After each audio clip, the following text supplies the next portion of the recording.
שלום חברים, היום אנחנו מדברים על נושא חשוב, מטופלים שהם בגיל השלישי וסובלים מכאבים. איך האוסטאופתיה יכול לפתור את הבעיה? מדובר באנשים שהמון שעות יושבים בבית, יושבים על הכורסה, מסתכלים על טלוויזיה, ואין הרבה בעצם תנועות.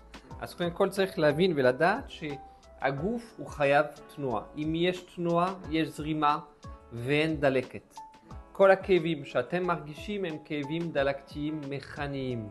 האוסטאופת הוא זה שמומחה לשחרר את הלחץ בכל משחק. יש כאבים בברכיים, יש כאבים בצוואר, יש כאבים בגב תחתון, כי הגוף הוא לא פעיל.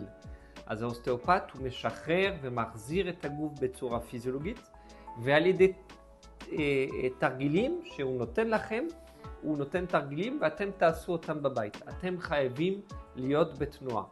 בלי תנועה, הגוף הוא לא מתפקד ויש כאבים חזקים. סומך עליכם. כל הזמן בתנועה. אז חברים, תבואו לאוסטאופת כי זה הפתרון שלכם. בלי תרופות ובלי זריקות. פעולה טבעית של שחרור מכני יעזור לכם לתפקד ולחזור לפעילות כמו שצריך.